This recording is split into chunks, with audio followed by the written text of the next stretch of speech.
रामचरितमानस हमें भक्ति, समर्पण और सत्य के मार्ग पर चलने के साथ कई महत्वपूर्ण संदेश देता है। पूज्य कथा व्यास प्रहलाद त्रिपाठी महाराज। राजा दशरथ के कोई संतान न होने पर उनके राजगुरु वशिष्ठ ने उन्हें पुत्रकामेष्टि यज्ञ करने की सलाह दी थी। इसके बाद उन्होंने श्रृंग ऋषि से यज्ञ करवाया और उसी यज्ञ के प्रसाद से दशरथ को पुत्रों की प्राप्ति हुई। खोजी समाचार न्यूज। यूपी के जिला उन्नाव के औरास रोहित कुमार कनौजिया के साथ कस्बा औरास में कथा के पंचम दिवस की कथा श्रवण कराते हुए पूज्य प्रहलाद त्रिपाठी जी महाराज ने भगवान श्री कृष्ण की बाल लीलाओं का वर्णन किया और कहा कि भगवान भक्तों को सुख देने के हेतु धराधाम पर अवतार लेते हैं। राक्षसों का संहार तो प्रभु बैकुंठ में विराजमान होकर के भी कर सकते हैं, परंतु भक्तों को आनंद देने के लिए भगवान को घर घर जाना पड़ता है।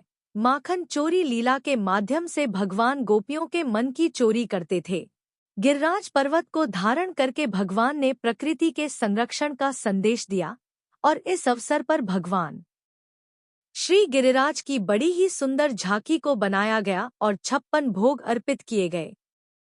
नगर पंचायत औरास में कथा के वृंदावन धाम से पधारे पूज्य कथा व्यास प्रहलाद त्रिपाठी जी महाराज ने कथा सुनाते हुए राम जन्म और कृष्ण जन्मोत्सव की कथा बड़े मार्मिक रूप से सुने कि जब महाराज दशरथ की अवस्था 60,000 वर्ष की पूर्ण हुई फिर भी संतान नहीं हुई, तब वह अपने गुरु वशिष्ठ की शरण में गए और गुरुदेव के आशीर्वाद कृपा प्रसाद से एक नहीं दो नहीं चार पुत्रों की उन्हें प्राप्ति हुई और उनके गुरु ने बतलाया कि हे राजा दशरथ, यह 4 पुत्र नहीं, तुम्हारे घर समझो चारों वेद ही प्रकट हुए हैं, जैसा कि गोस्वामी तुलसीदास जी ने मानस में लिखा है।